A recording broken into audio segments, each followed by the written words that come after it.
Part 1. The warm, cold whistle. 2 o'clock in the morning. The storm had just passed, leaving behind a damp silence like a long scar across the mountains. Sarah jolted awake at a sharp sound.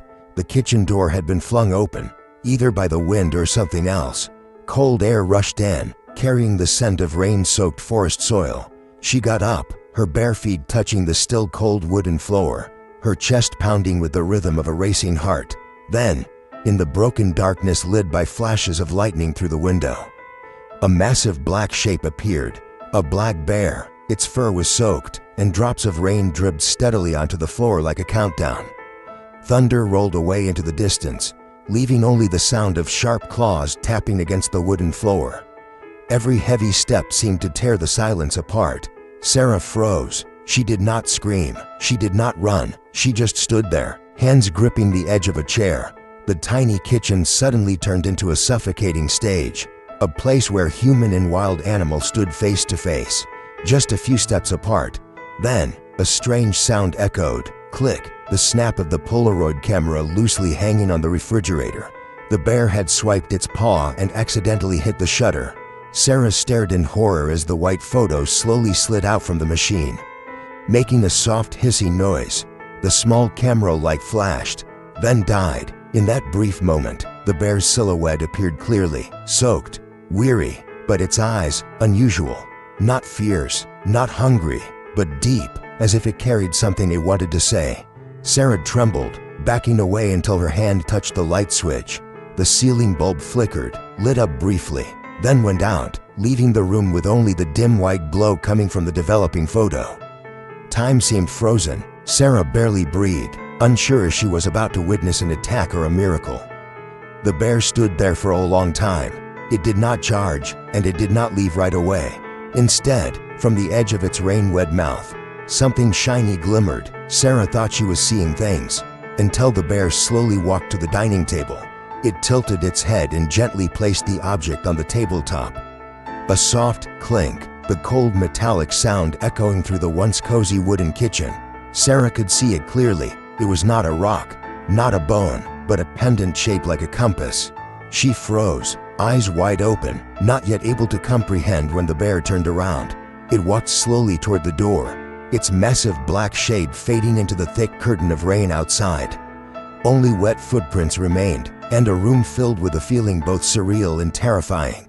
Through a choked breath, Sarah whispered, as if asking herself, where did it come from? And why did its eyes feel like they were trying to tell me something? Part 2.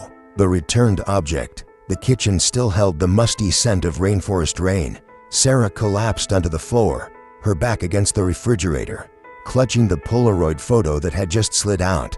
The image had developed just enough, the shadow of the black bear standing in the dim kitchen, its eyes reflecting a kind of light that was impossible to define.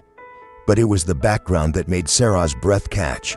On the glass of the kitchen cabinet, there was the faint reflection of a chop mark, an arrow. She knew that symbol well. Her mother, veterinarian Helen, used to draw it to mark safe paths for wildlife during forest fires.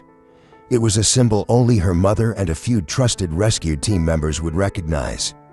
Sarah swallowed hard, her hand icy cold. The photo trembled between her fingers, now slightly smudged by raindrops falling from her wet hair. That symbol could not have appeared by accident. It felt like a call from the past, from that terrifying night 3 years ago when a wildfire devoured this land and took her mother with it, a mother who was never found again. She turned to the table. The object left behind by the bear still lay quietly there, a compass pendant. Sarah reached for it, her hand recoiling as if she had touched fire. Along the metal rim was a crescent-shaped scratch, precise and deep, exactly like the one she remembered on her mother's necklace. The last day she saw Helen, when her mother hugged her before heading into the forest, she had been wearing that pendant, and she never came back. Tears welled up. Sarah bit her lip, but a sob still escaped. The room was dead silent, filled only with the sound of light rain dripping outside the porch and the thudding of her own heart. The line between reality and something else seemed to blur. That bear, how could it have brought this object? Was it just a wild animal, or something that carried a message? Suddenly, a knock at the door. 3 quick raps, urgent but steady. Sarah flinched and quickly hid the compass in her palm. She opened the door. Standing under the light rain was Ethan, her neighbor and the area's forest ranger. He wore a raincoat heavy with the scent of pine resin, his eyes wary. "Sarah, I saw the kitchen light on.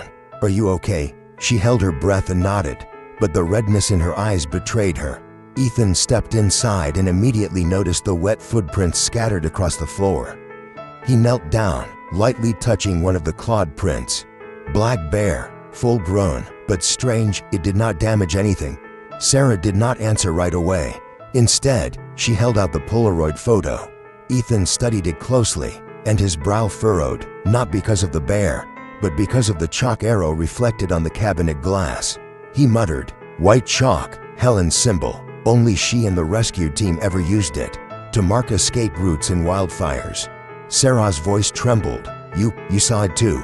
Ethan looked up, his expression a mixture of shock and the weight of old memories. He had been part of the search party for Sarah's mother after the fire. But they only found remnants, never a cleared trace. She slowly opened her hand, revealing the compass. Ethan froze. "God, that is Helen's. I remember it clearly. She always wore it." For a moment, the kitchen seemed to thicken with silence. Sarah felt her breath grow shallow, her thoughts spinning with 1,000 unanswered questions. But then another piece fell into place. She suddenly remembered an old photograph in a family album, her mother releasing a bear cub into the wild after treating its injuries. And on the cub's ankle was a small scar, the circular mark left by a steel trap. She jumped up, grabbed the old album, and flipped through the pages. And there it was, among the yellowed photographs, Helen smiling, a fuzzy little bear cub squatting beside her, its eyes bright, and around its left ankle, a visible scar. Sarah looked up, heart pounding wildly. "Ethan, the bear from tonight. I saw that scar." Ethan remained silent for a long time. Then he exhaled, slowly but firmly. "If that is really the same bear, then maybe it remembers. Your mother once saved it, and now, it brought this to you, not by coincidence." Sarah collapsed into a chair, burying her face in her hands. The storm inside her was fiercer than the one outside. Curiosity, then shock, and then a strange feeling of being pulled into something much larger than herself. Everything she had buried for the past 3 years was now roaring back to life. Wrapping around each heartbeat, she knew she was standing at a crossroads. She should have called the rangers, reported the bear's intrusion, done the safe thing, but all she could hear in her head was the echo of its eyes. Eyes not filled with rage, but with patience, with pleading, eyes that brought her back to her mother's signs. Ethan looked at her silently, as if he understood exactly what she was thinking. Outside, the rain softened, and the forest murmured like a background song written by fate. Sarah clenched the compass tightly, tears rolling down her cheeks, but her gaze now burned with determination. "I will not report it. I have to go. I have to follow these signs, because I believe my mother left a message." Through that bear, and in that moment, Sarah knew her journey was just beginning. Part 3. The Rain Trail. The next night, Sarah stayed awake, her heart pounding in sync with the rhythm of the rainforest rain tapping against the porch roof. The kitchen was quiet, lit only by a soft yellow bulb hanging overhead like a watchful eye. Every sense in her body was heightened, waiting for the bear's return. And then, around the same hour as the night before, that massive figure appeared again. But this time, it did not enter the kitchen. It stood just outside, silent under the rainlit flashes of lightning. Sarah held her breath. The bear lifted a paw and tapped its claws 3 times against the wooden porch. The sound echoed, deep, deliberate, like a signal. Then it turned and walked away, each step heavy but unhurried. Occasionally glancing back, Sarah could feel it clearly. It was leading the way, an invitation, a path she could not ignore. Ethan, who had stayed with her since the night before, nodded when he met her gaze. Both of them put on raincoats, grabbed flashlights, white chalk, and the compass. They stepped out into the cold night, following the giant silhouette. The bear did not run, nor did it vanish into the dense forest. It moved slowly, just enough for them to keep up. Along a stretch of rotting wooden fence dampened by rain, Sarah suddenly noticed faint marks, lines of white chalk, barely visible under the beam of the flashlight, arrows pointing northwest toward needlepoint. the rocky outcrop where the wildfire had raged the most violently 3 years ago. The rain should have washed away every trace, but in some dry spots, the marks remained as if they had been redrawn recently. Sarah's heart tightened. Could someone still be holding onto this thread of memory? Or was the bear guiding them until they saw it? The deeper they went, the bear's tracks became more scattered due to the rain. But strangely, at each turn, there appeared a new symbol. A circle. It was the drinking water safe code Helen used when guiding her students. Sarah went still, her fingers trembling as she touched the chalk rings. The symbols felt like her mother's hand sketching a path through the darkness. Whispering to her, "You are on the right track." As they neared needlepoint, a scrap of paper fluttered, caught in a thorny bush by the path. Sarah bent down and realized it was a torn piece of an old forest map. The edge had been ripped, but a red ink X marked a spot, right next to the abandoned ranger supply shed left behind after the fire. Her heart pounded harder. This map must have belonged to her mother. Helen always marked safe routes using that exact red ink. The wind howled from deep within the woods.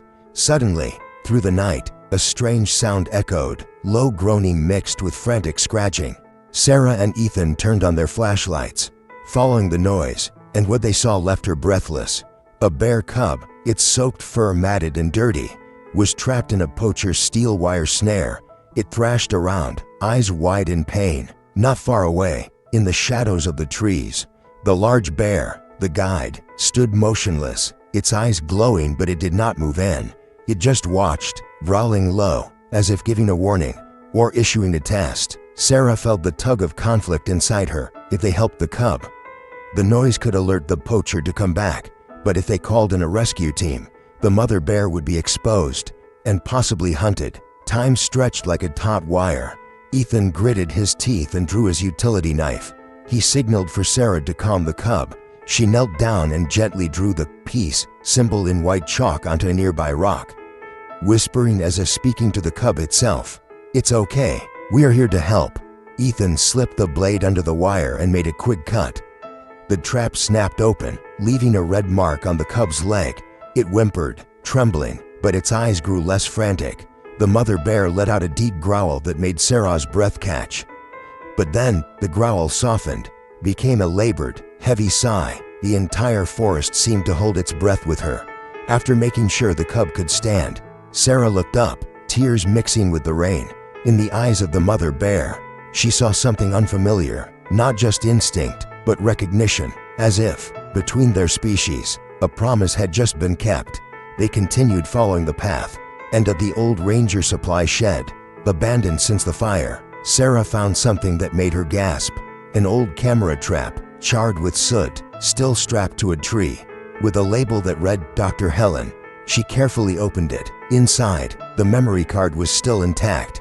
Using Ethan's laptop, they pulled up the files, hearts racing as a string of images appeared, a sequence showing the moments before Helen's disappearance, the forest thick with smoke, animals fleeing in panic. Then, the final image made Sarah freeze. A burst of light reflected off something like a truck windshield, and at the edge of the frame, the vague silhouette of a figure and barrels of chemicals.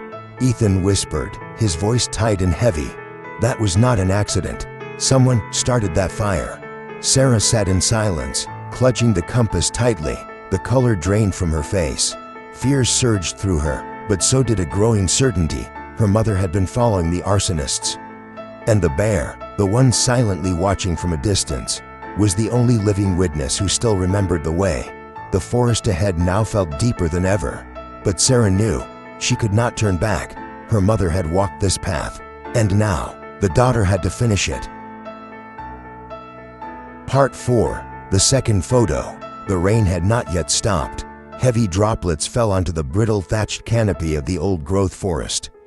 Blending with Sarah's quickened breath, she and Ethan followed the dark figure moving steadily ahead. The guiding bear, from needlepoint, it veered into a narrow ravine, where the faint storm-lit sky barely illuminated glistening trails on damp stone. The ravine was known by locals as Cold Lantern. Sarah froze. That name had long been wrapped in unsettling legends, where wind was trapped between sheer cliffs, where even the smallest flame could turn into a nightmare blaze. And yet, the bear was leading them straight into it. Ethan gripped his flashlight tighter, whispering, "If I am not wrong, we are about to see what Helen was chasing." Sure enough, at the mouth of the ravine, a dull glow flickered in the distance, blending with the hum of engines. Sarah held her breath, clutching the compass in her hand. They crouched low, moving behind a large rock, and what they saw made the blood in her veins run cold. A hidden camp deep in the forest, makeshift tents, fuel pumps, and rows of gasoline drums. Lanterns lit the wet ground, reflecting off the license plate of a gray pickup truck. In its bed, plastic containers of chemicals swayed with the movement of hurried figures. Men loading gear, whispering frantically. There was no doubt they were preparing to start another fire, to erase all traces of illegal logging. Sarah felt her feet go numb. The storm was clearing, and the wind was shifting. If a fire broke out now, it would blow straight toward the town, home to hundreds of families. Her heart raced with fear and fury. This was no longer just about her mother. It was a threat to the entire community. Just then, a gentle nudge on her back startled her. The bear was right behind her. It nudged its nose against her backpack. A soft push, just enough to knock her Polaroid camera to the ground. Click, the familiar sound echoed in the tense silence. Sarah froze. The camera ejected a fresh photo, landing face down in the mud. The glow from the poacher's lanterns had been just enough to burn one detail into the frame: the license plate of the pickup truck. As the image cleared, Sarah's hands trembled. That same plate number had appeared, faint and blurry, in the last surviving photo taken by her mother. Her throat tightened. This was proof. Her mother had seen it, had followed them, and now, through a bear, her daughter held the same truth. Suddenly, footsteps sloshed in the mud. One of the men broke away from the group and started walking toward their hiding spot. Ethan pulled Sarah down, and they both held their breath. The man carried a flashlight, sweeping its beam across the rocks. In just a few seconds, they would be discovered. But then, from behind them, the mother bear stepped out, towering in the rain. She let out a deep, thunderous growl that echoed through the ravine. The man froze, stumbled back, shouting for the others. In that moment of chaos, Sarah and Ethan had their chance. Sarah raised the camera and took shot after shot.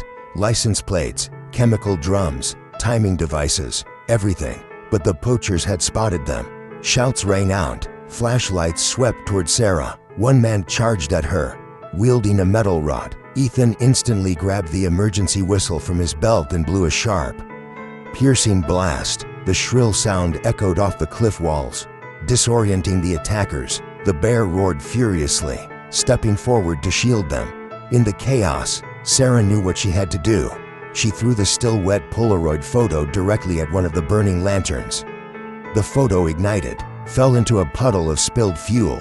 A soft boom burst out. Sparks flared. The connecting wires to their ignition system caught fire. Smoking, flames traced backward, destroying the entire timed ignition rig. Their plan to burn the forest collapsed in seconds. Amid the confusion, Sarah heard a desperate cry. A bear cub was tangled in a nearby net, struggling frantically. Without hesitation, she ran to it. Ethan followed, cutting the net loose. The cub stumbled free, then bolted toward its mother. The final storm broke open above them. A flash of lightning lit up a stone pillar, etched with the letters H+S. Helen and Sarah, a mark from when her mother once camped here with her as a child.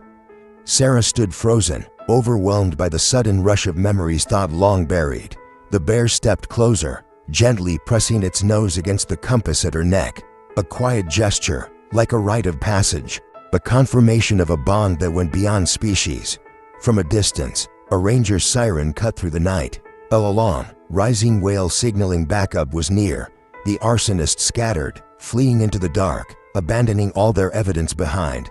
Sarah stood in the rain, trembling but resolute. She whispered, her voice breaking through tears, "Mom, you brought me here." Through her, and in that moment, beneath the rainforest rain, human and wild stood side by side, united by the memory of someone who had never truly left. Part 5. The Final Gaze. The rain had stopped. The sky above the ravine gradually revealed a soft silvery gray, like a curtain being slowly drawn back after a long night of storm. Sarah stood still in the damp breeze, her body exhausted after hours of breathless tension. Beside her, Ethan gripped his flashlight tightly, his breath forming clouds in the cold air. In the distance, the ranger's siren still echoed, bouncing off the cliff walls, signaling the presence of people. But right now, the only thing Sarah cared about was right in front of her. The mother bear. She stood motionless in the dim light, her wet fur clinging to her frame, shoulders broad like slabs of stone. The bear cub limped toward her, its legs still trembling from the near escape. It pressed its head against her leg, and then both of them turned to look at Sarah. In that moment, the world fell silent. No sirens, no wind, just the sound of 3 breaths. Human, mother bear, and cub, blending into one. Then, slowly, the bear turned away. She walked with solid, deliberate steps, her dark shape melting into the damp forest. The cub followed, limping behind, right where they had stood. In the muddy ground still wet from the rain, Sarah saw a single, round paw print. She crouched down and recognized the shape. It matched exactly the footprint captured in the first Polaroid photo. Back in her kitchen, the circle of memory had closed, beginning with a print in a picture, and ending with a print in real earth. Sarah dropped to her knees, gently placing her hand over the damp impression, her vision blurring. The fear had vanished. All that remained was a deep, wordless gratitude, like a thread tying her to the memory of her mother and the wild creature that had just vanished into the pines. Ethan placed a hand quietly on her shoulder. No words of comfort were needed. He felt it too, that something had been completed in their parting. Sarah stood and walked to the stone pillar carved with H+S. Slowly, she removed the compass her mother had passed down and looked at it one last time under the pale light of dawn. The needle trembled in the breeze, as if trying to speak, and then stilled. She placed it on the stone, holding it gently in both hands, and whispered, "Mom, I understand now." The wind passed through the ravine, carrying the scent of wet earth and the rustling of pine needles. The last chalk mark on the roadside stone faded away, washed clean by the rain, as if its purpose had been fulfilled. Sarah looked up, no longer anxious, but lighter. The path her mother left, through chalk lines, through a compass, through the eyes of a bear, had come to its end. A moment of stillness. Then Sarah spoke softly, as if asking the empty sky, "How did it know the way? Why did it choose me?" Ethan gazed into the forest, toward where the bears had disappeared. He answered, voice low and sure, as if stating something that had always been true.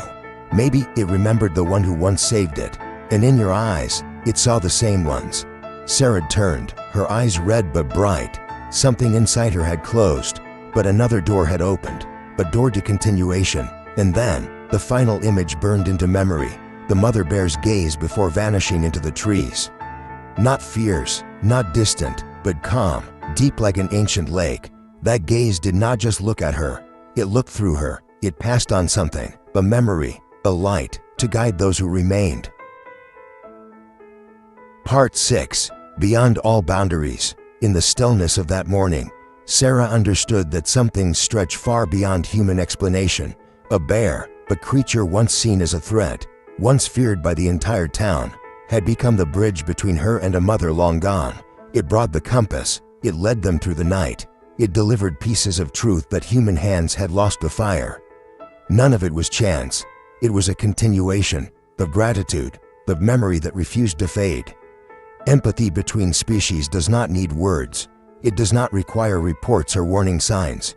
It only needs a gaze that recognizes, that understands. In the darkest hours, Sarah had seen those eyes, no longer divided by fear or instinct, only bound by something invisible, woven from rescue, trust, and the belief that compassion always leaves a trace. Helen had once believed that the forest has a memory, and now, Sarah felt it. The forest had chosen the bear to bear witness, to carry her mother's memory through the storm and pass it on to the living. Not with words, but with action, with patience, and with a look that never forgot. This story is a reminder. Sometimes, salvation comes from the unlikeliest places, from creatures thought to be wild, distant, unknowable, yet somehow, they carry pieces of memory that people believed were lost forever. And as Sarah walked away from that ravine, a quiet truth echoed inside her: love, empathy, They can cross the boundaries between species, outlast time, and even transcend death, like the gaze of the bear before their farewell, a silent light left behind to guide those who remain on how to keep going.